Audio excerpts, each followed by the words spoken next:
The legal battles involving Tinubu's background and academic records continue, with hearings scheduled in the United States. These cases have attracted significant attention both in Nigeria and abroad, as they may impact the presidential election and raise questions about transparency and credibility in Nigerian politics. Our guest today is a writer and an investigative journalist who is currently living in exile under asylum protection as a result of his investigative work. Here is David Hundeyin. It's a pleasure to have you on Sahara TV, David. Thank you for having me. David, for the sake of clarity and to understand the context, can you give us a brief overview of President Tinubu's academic record and how it has been a subject of controversy? Well, so this goes back, I think, all the way to 1999 when he first ran for governor in Lagos State, and at the time he claimed to have attended the University of Chicago, which was determined to be false because the University of Chicago was contacted and they immediately disclaimed him. They said they don't know anything to do with him. So he then changed the story and claimed to have actually attended Chicago State University, and then he claimed that the person who supposedly filled his INEC form, Senator Tokunbo Afikuyomi, made a mistake. Which, I mean, I think to anyone with a functioning pair of eyes and a brain in their head is a very sort of it's a silly argument. But unfortunately, Gani Fahimi, who was a lawyer who was actually pursuing this case at the time, wasn't really able to do much because Tinubu already had immunity as a sitting governor. So he somehow just managed to sidestep this. Obviously, had the media on his side because he's very generous with editors in Nigeria. And for 8 years, he managed to pretty much get away with it. In 2008, after he had left office as governor and Babatunde Fashola had taken over, I think that was the first time there was an attempt in Nigerian media to go into his past at all. Because up until that point, Nigerian media had only sort of obsequiously reported what he told them about his past. So the narrative that he was this hero of Nadeko who fought Abacha, and nobody had really bothered to dig into his past beyond that accepted narrative. I think 2008 was the first time any Nigerian media platform ever made any attempt at doing that. It was Sahara reporters, funny enough. But I guess at the time it wasn't really that important because he wasn't in office and he wasn't running for office. So this issue, I think, resurfaced in it's resurfaced multiple times, but it didn't really become that much of a front burner issue until last year, after he decided to run for president. Now, shortly after I published the story the first story about him, which I published last year in July, the story titled "From Drug Lord to Presidential Candidate," Bola Ahmed Tinubu. A public interest lawyer in Abuja by the name of Mike Enahoreba, who read my story, then decided that he wanted to do some digging of his own. Yeah. Right, so acting of his own volition, acting independently, using his own resources, he decided to carry out a sort of mini investigation in the city of Chicago. And by the way, this is based on his own account of events. This is what he told me. So he reached out to a private investigator in Chicago by the name of Robert Hanrahan Investigation, and also to a law firm in Chicago called Leahy, Eisenberg and Frankel. And the purpose of doing that was to determine whether the educational history which Bola Ahmed Tinubu had claimed, i.e. that he supposedly attended Chicago State University, was in fact true. Because it's almost unheard of that someone would make that kind of mistake where they would say they attended, I attended Unilag, and later on Unilag says no, he now said, oh no, actually it was LASU. They pretty much did the same thing. So he claims to have attended the University of Chicago, and then afterwards said, oh no, it was Chicago State University. I've never heard of anyone making such a mistake before. And so barrister Mike Enahoreba decided to do his own investigation into this, and using that law firm, he was able to get a subpoena issued to Chicago State University, to Southwest College, also known as Richard Daley College, which Tinubu also claims to have attended, as well as to the places he claimed to have worked at, such as Deloitte and Anderson Tax. And the response to these subpoenas made up the basis for the story that I published in November, because I was able to get hold of these things exclusively from him. and the story was titled "Has Bola Ahmed Tinubu committed perjury?" The evidence says yes. And what was outlined in that story basically was that every single part of the educational history narrative that Bola Tinubu had claimed for 20 something years was entirely false.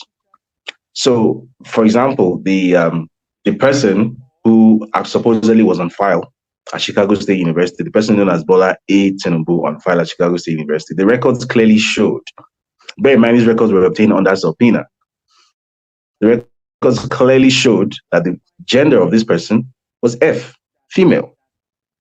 Right? To the best of our knowledge, the person we know today as Bola Ahmed Tinubu was born a man, has always been a man. So that can only mean that if the person on file at Chicago State University was female, and this person who claims to be that person is male, then that means identity fraud has taken place. So that was the most important thing.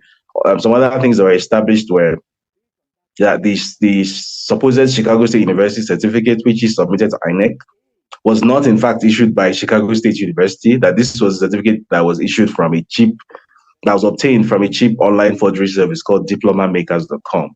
And we were actually able to trace this forensically, showing the path from A to B, that this certificate is based on this template from this website. It even has the same grammatical errors on it, the same layout, that sort of thing. So, and this issue was actually taken to court in November 2022. We actually took this to court, went to the Federal High Court in Abuja, and in the typical manner of the Nigerian judiciary, they disgraced themselves. So what simply happened was that the case was not assigned to a judge. Every single judge ran away from it. Nobody took on the case.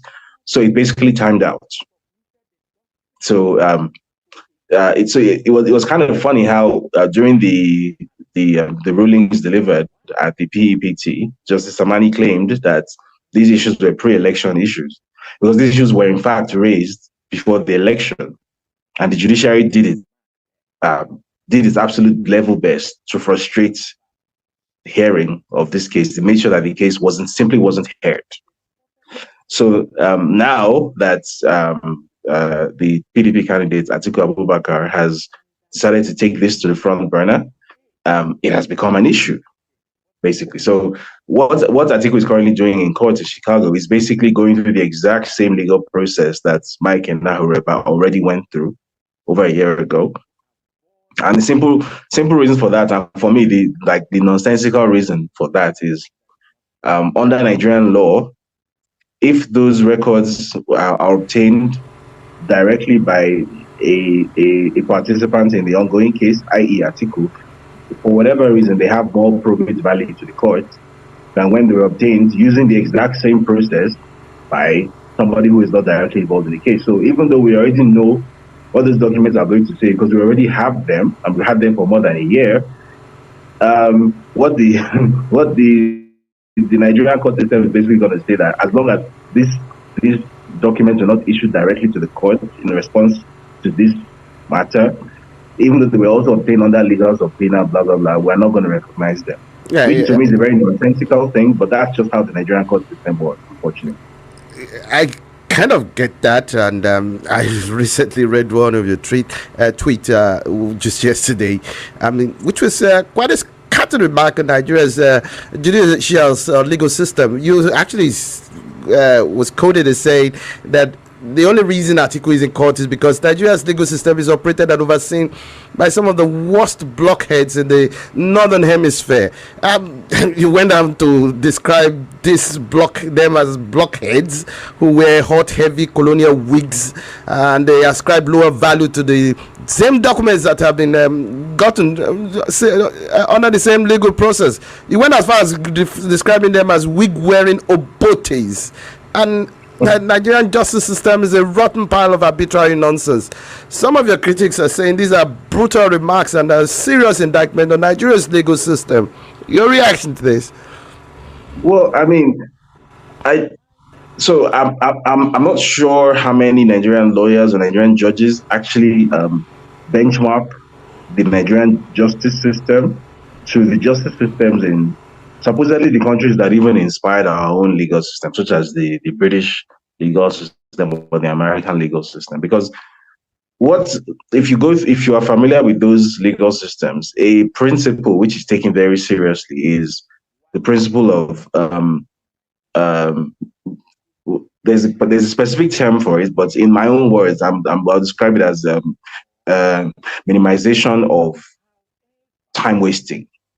Basically, the Nigerian judicial system is very heavy on unnecessary process that doesn't benefit, that doesn't add to the substance of anything. It's process for the sake of process, complication for the sake of itself. It doesn't add or take away anything. It's just meaningless rigmarole. That's what the Nigerian judicial system is chock full of. And unfortunately, this is what leads to that infamous thing, as justice by technicality. Because when you have 1,001 processes that do not need to be there, and they are just processes for the sake of processes, there's always the possibility that the more processes there are, the more possibility there is that there's going to be some failure of adherence in one place or the other. And once there's one minor failure of adherence in one place or the other, then you can use, then the whole case is struck out on technicality instead of on its merit.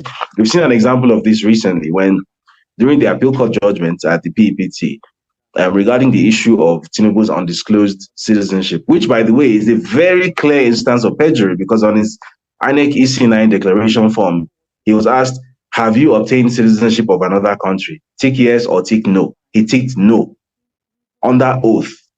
And then here is evidence, i.e. the Guinean passport that belongs to him, showing very clearly that he lied. He, in fact, has obtained another citizenship.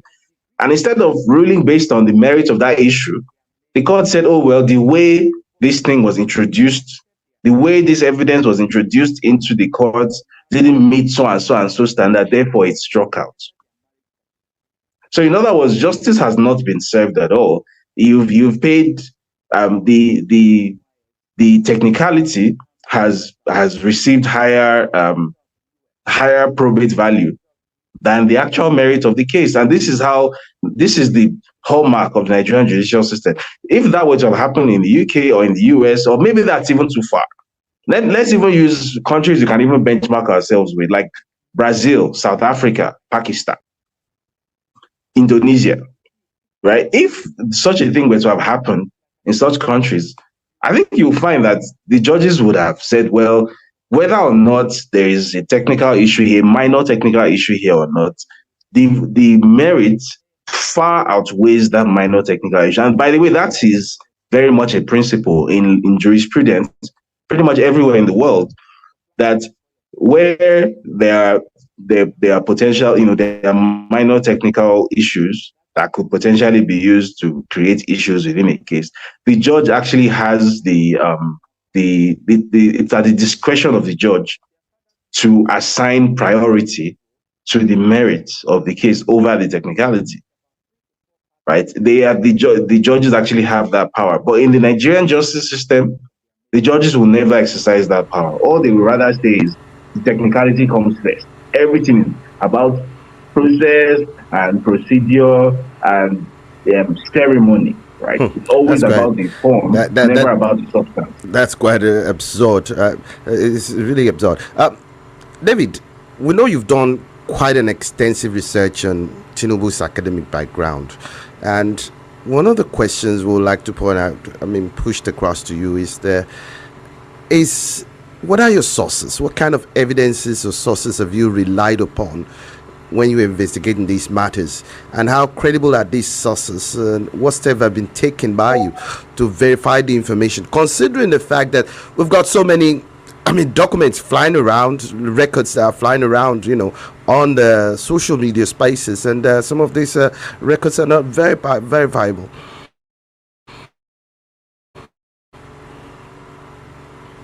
So I think anyone who has actually read my work and is actually familiar with my work actually wouldn't be asking that question, because it's very clear where my sources are. So, for example, with regards to this issue, is the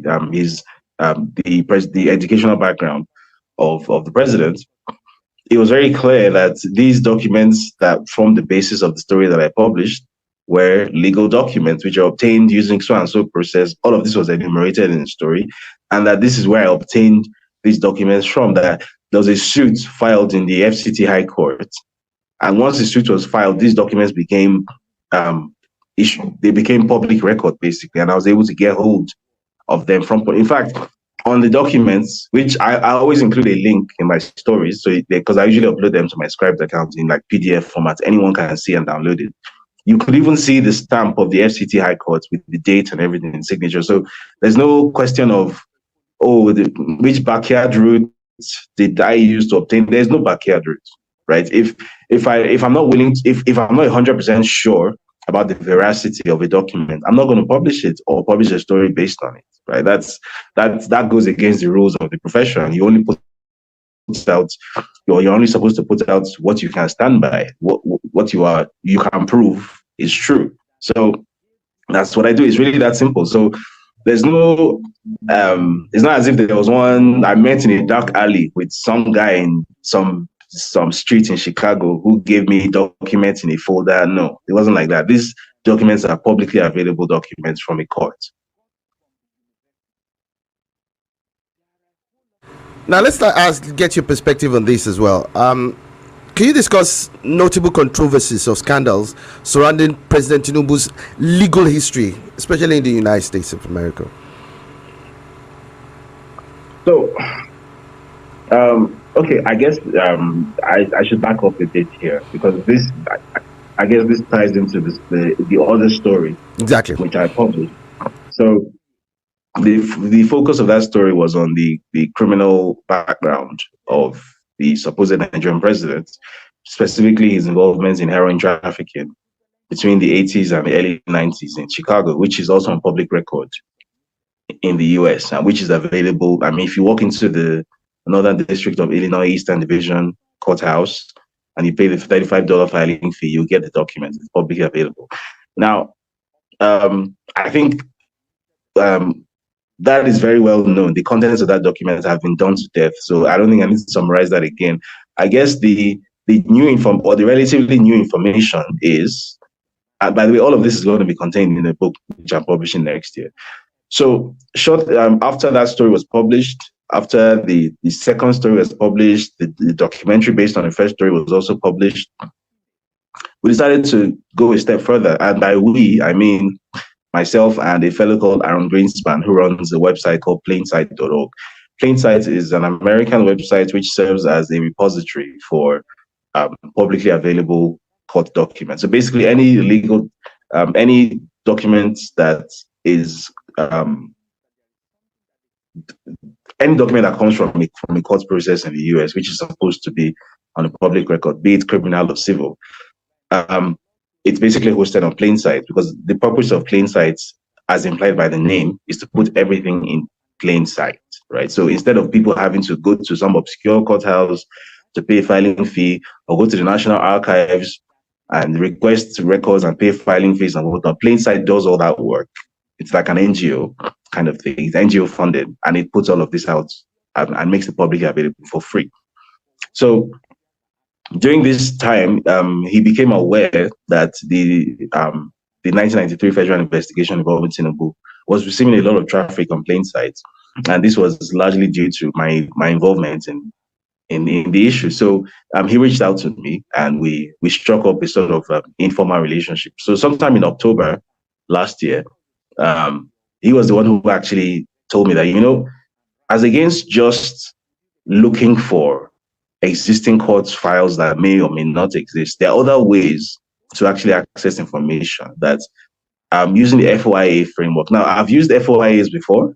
I've sent FOIAs to the American SEC, to University of Oxford in the UK. I've used FOIAs extensively, but I had never sent an FOIA to the FBI before, because I didn't believe the FBI would even. I expect such institutions to be very arrogant in the way they deal with the public, based on my experience of trying to reach out to the DEA.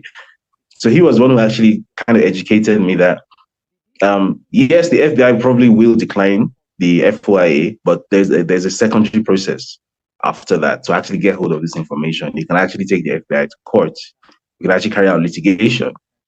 So that process began in October 2022. We sent the initial FOIA. When the response came, the initial response was, due to privacy concerns, we're not going to give this information. It's a private citizen, blah, blah, blah, blah, blah, blah. We appealed.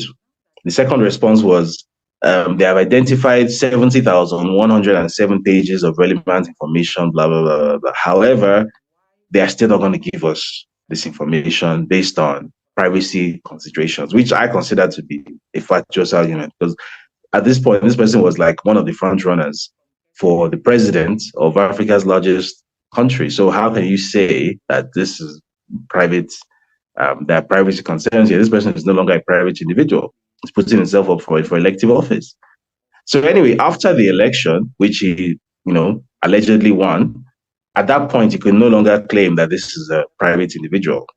So privacy concerns clearly do not apply. So at that point, that was when we made the decision to take this to court.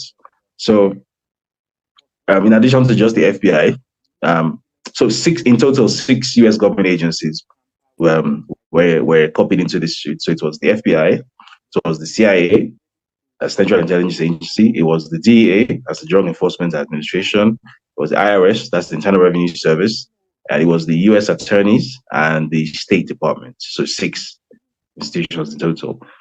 And the purpose of the lawsuits, which by the way is publicly available, all these court files, and they're on plainsight.org. So the purpose of that lawsuit was to compel the court to get the court to compel these agencies to reveal the contents of the files that they hold on the person we know as Bola Ahmed Tinubu, because we know for a fact that they definitely do in fact hold files on him. Anyone who has ever been involved in a U.S. federal investigation will definitely have an FBI file on him. And obviously that they had already told us that they identified 70,107 pages of relevant information, so we knew for a fact this file exists. So the initial response to the suits, which I think the response was coordinated by the EOUSA, that's the Executive Office of U.S. Attorneys. The initial response, which came, I think, in July, was it June or July? I think it might have been June. The response said something about this potentially not being actionable until 2026. So we have been going back and forth. Aaron officially is the one who filed the lawsuit. He's the one whose name appears on the lawsuit. I was kind of in the background because I'm not a U.S. citizen. I'm not a U.S. resident. However, I was the one paying all the filing fees. So I was the one funding the lawsuit, basically. What helped was that we were also able to get a lawyer who worked pro bono, because otherwise we'd have had to pay $30,000, $40,000, which I really don't have. So that was good. So we weren't really thinking we were going to get that information until much, much, much later. I mean, they had mentioned 2026, And then I remember, I can't forget, it was September 8th, right? It was a Friday, and I just come out of the shower. I think it was actually September 9th. It was very early Saturday morning, like 1 a.m. I just come out of the shower, and I saw a message on my signal, and it was from Aaron. And he said, "I have very good news." And I said, "Yeah, I'm listening." And then he sends me a document, and I open it, and it's basically all 6 agencies saying, "We're going to give you all the information that you requested, all of it." And I'm like, wow. Oh, I didn't see that coming. Okay, why the sudden about face? And he says, "Well, I don't know, but it clearly looks as if the U.S. government is no longer interested in protecting this person." So, yeah, so I mean, the document was dated September 11th, so it was to be filed officially on the following Monday. So I had to sort of keep my mouth shut for the whole weekend, which was hard, but I managed to do it, and it was filed officially on Monday. So, and then I shared obviously the document and the link with my colleagues in the media, and in the entirety of the Nigerian media, of all the mainstream editors I can think of, it was just Samuel Ogundipe of People's Gazette who actually picked up the story. So the Nigerian media actually enforced a total blackout. The most of Nigerian media enforced a total blackout of the story, which I guess that tells a story on it. So anyway, long story short, okay, well, something else I forgot to mention was that we in the middle of all of this, we had actually filed a request to narrow down the search parameters, because we didn't want 70,000 pages of material to troll. That would be too much. Yeah, to troll through. I don't even have the manpower to process 70,000 pages of information. So that was why it was put down to 2,500 pages of documents. Yeah.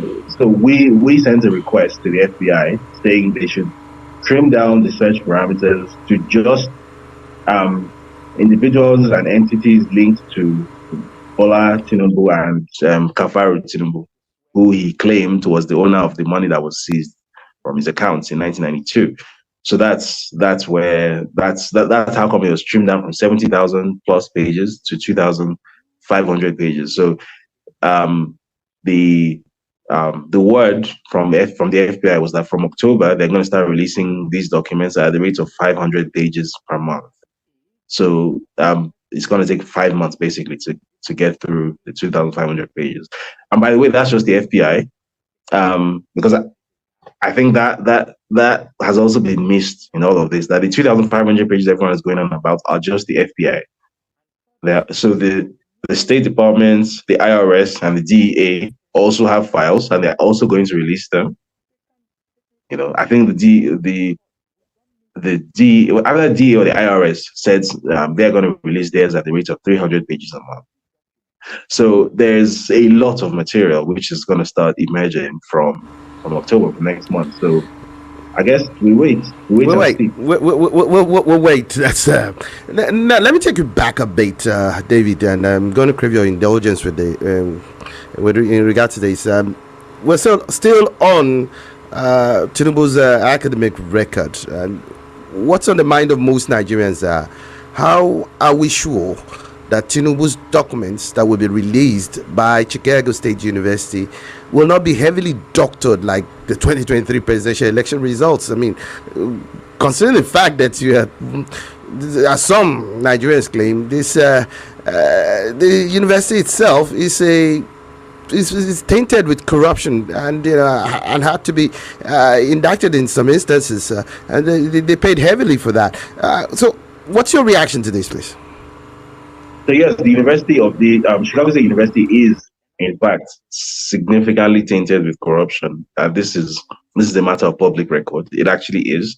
However, for them to doctor such documents, first of all, that would be a serious federal crime in the US.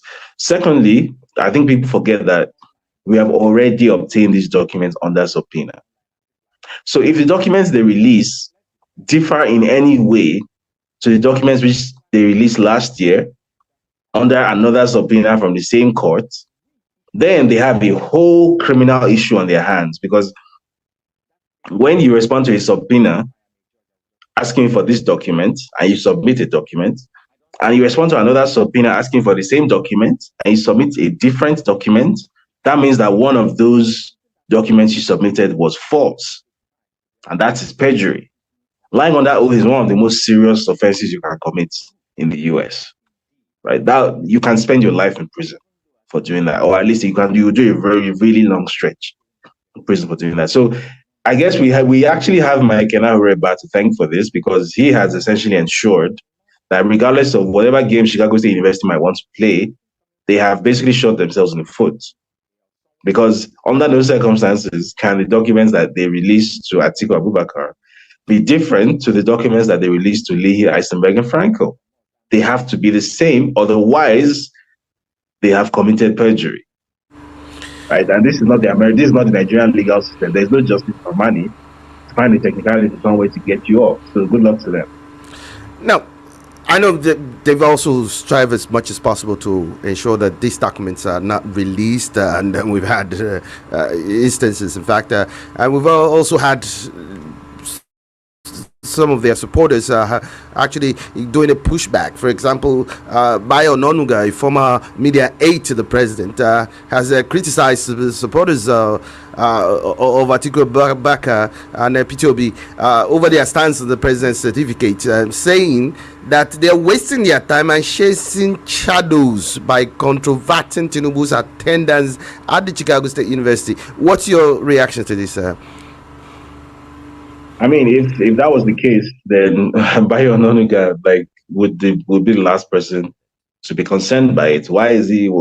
I mean, there's a term in English where we say you doth protest very, very loudly, right?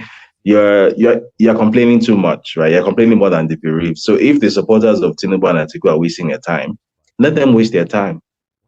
How is it your concern? In fact, it's in your interest politically for them to waste their time. So why are you coming out to tell them that they're wasting their time and they should stop doing it? Why? it should be in your interest for them to continue. If they're running down a blind alley and they're chasing, they're on a wild goose chase, it's in your interest to leave them to carry out the wild goose chase. Why are you disturbed by it? You should be happy that they're on their wild goose chase. So leave them to carry out the wild goose chase. What it concern you? That's quite interesting. David, let's look at the public perception and the implications. Let me start by getting your view on this. Considering the implications that this might, the controversy that has been generated by this, this Tinubu saga. What impact, if any, have this controversy had on the public perception of President Tinubu and his governance in Nigeria? And as well, also chipping this, how might these controversies affect Nigeria's international relationship, especially particularly with the United States? So first of all, I'm not sure these have had any impact on the perception of Tinubu in Nigeria, because I think the perception already was that Tinubu is a criminal. So this has not significantly damaged his perception, because there was nothing to be damaged in the first place. So it's already at zero. So it's pretty much what people expected. However, in the international space, it absolutely is having an effect, and is going to have an even more significant effect by the time we're through with all of this, because it's one thing for such scandals to happen in country, right? So if the scandal is that he claims to have attended the University of Benin, and he didn't actually attend the University of Benin, even if that gets into the international media, it's like, oh yeah, it's Africans and African issues, whatever.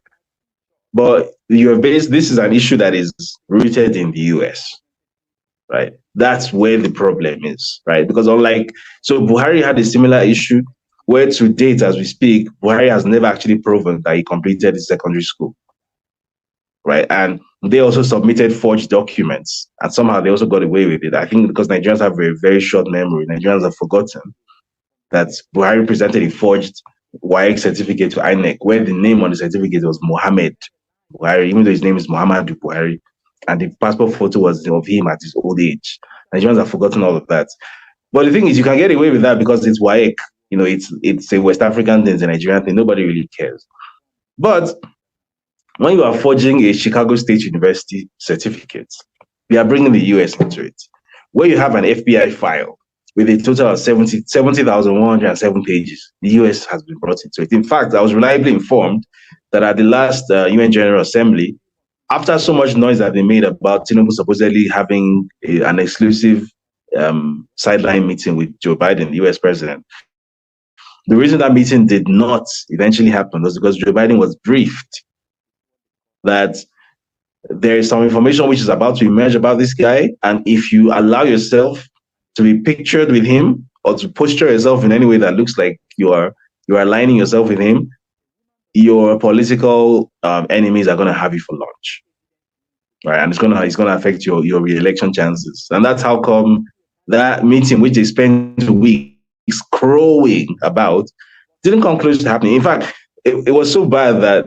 I think it was on a Wednesday, either Tuesday or Wednesday, during the UN General Assembly, that Tinubu and Biden were in the same building at the same time. I think Biden had given a speech, and his aides were trying desperately to book some kind of appointment or meeting with Biden, and Biden's people knocked them back. They don't want to be seen within a country mile of the guy now. It's like the guy has feces rubbed all over his body now. Nobody wants to be seen with him. Nobody wants to be near him. Both in the US, in the international space in general, his brand is toxic now, and it's only going to get worse. So, I mean, at the end of the day, he only has himself to blame for all of this. I think I said it long before the election that if he wasn't such a hubristic person who genuinely believes that everybody else is stupid except him, he would never have run for election in the first place. He would have just sat down in Bodilon and been, a kingmaker the way he has been for years, and he would have been okay with that role. But I mean, he decided to bring it. He decided to take it here. He decided to put himself out into the public space. So whatever happens to him now, it's his own doing. Those are serious diplomatic repercussions Let me also get your view on this. What implication do these allegations and legal travails, if proven true, have for Nigeria's political landscape and public interest in leadership? It's not a matter of if proven true. They've been proven true since last year. But again, Nigerian legal system just means that we have to go through the same rigmarole all over again. But anyway, the repercussions, if any, that will be had in the Nigerian justice system, I think will depend on what the reaction is in Nigeria. Because there's also a possibility that even if files come out stating that Tinubu eats babies, right? That by the time this information gets to Nigeria, to the Nigerian press, Nigerian judicial system, Nigerian law enforcement, everybody just look at it and say, so what? He's not the first to do it. There's a distinct possibility that could happen. That Nigeria, like the Nigerian system will shrug and say, okay, yes, okay, yeah, you were trying to prove that he's a criminal. Okay, you've proven it. And so what? What's going to happen? There's a possibility Nigeria will react that way. And if Nigeria reacts that way, then I think at that point, we will then know that any chance of Nigeria ever achieving any kind of global significance or greatness or anything, I think we'll know from that point that that's a lost cause. Right? That Nigeria has no intention of ever becoming an actual country. And if that is the case, then whatever happens afterwards, including the people who call for succession and everything, nobody will tell them anything, because at that point, they will be on the right side of history.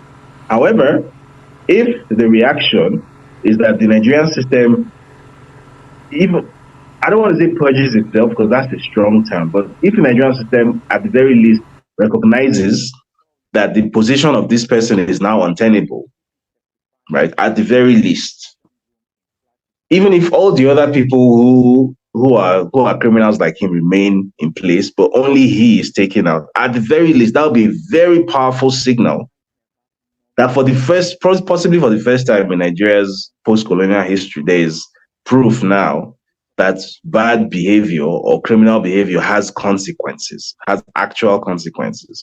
That would be a very powerful signal. On its own, that would do a lot for the potential future of Nigeria. So again, it's up to the Nigerian system to treat itself seriously, like it has a future, or to do what it has always done. So good luck to all of us. Now, David, are there ongoing investigations or legal proceedings that are related to these issues and that Nigerians should keep an eye on? And what are the potential future developments as far as this story is concerned? Well, I guess, we're having this conversation on a Wednesday, 2 days' time. But today, the lawyers for Atiku are supposed to be filing in their counter motion in court. Potentially from Friday, it's not on Friday, but from Friday, potentially, we should be expecting a ruling from Judge Nancy Maldonado. So I guess what Nigeria should be looking out for is whether this judge, because there are rumors that lobbyists have been employed, they're reaching out to this judge. Obviously, there's no way of independently verifying. How credible are those rumors? Let's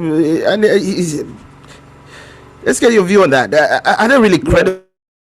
So there's no way to independently verify that information. It's possible that has been the case.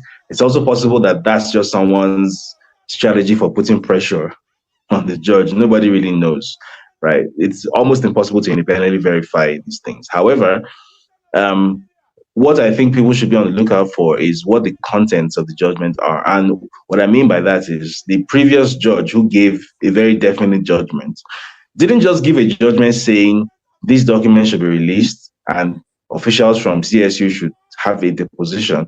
This judge also cited extensive case law. It was a comprehensive judgment. So how the US system works is that if any part of that judgment is going to be overturned, the judge who is overturning it also has to provide basically case law precedent and has to provide compelling reason, a compelling argument as to why that should be overturned. So it's not like in Nigeria where a judge can just wake up on the wrong side of the bed and just say, 2 + 2 is 9, and that's it. That's the decision of the court, full stop. You can't do anything about it. In the US, you have to show working. So what I guess people should be on the lookout for is if this judge upholds the ruling, which I think is the right thing to do, or if she finds a way to reduce the severity of the ruling. So if, for example, she says that the document should be released, but CSU officials are not required to come in and do a deposition. I think if that's the case, then Nigeria should be very worried, because it will mean that this will then need to see what argument was used to nullify the deposition. What argument was used to overrule the junior judge who gave a comprehensive decision? Because again, I've read that judgment, a comprehensive judgment. So, to the best of my knowledge, there is no compelling reason or compelling argument why both the deposition and the release of the document should not happen. In fact, I think deposition is just as important as the release of the document. Yeah. Because what the purpose of the deposition is for the Chicago State University officials to appear in court and swear under oath that this and this and this is accurate, that this is what a Chicago State University certificate from 1979 actually looks like. That so and so the person that we claim signed on the certificate, Elnora Daniel, actually signed on it, even though it was like 11 years before she even joined the institution, so it's mathematically impossible. Like, that deposition is basically, in my opinion, is what is actually going to nail everybody, right? Even more than the certificate. So, if the judge, for whatever reason, then nullifies that deposition, then I think we'll have a confirmation that those rumors were in fact true.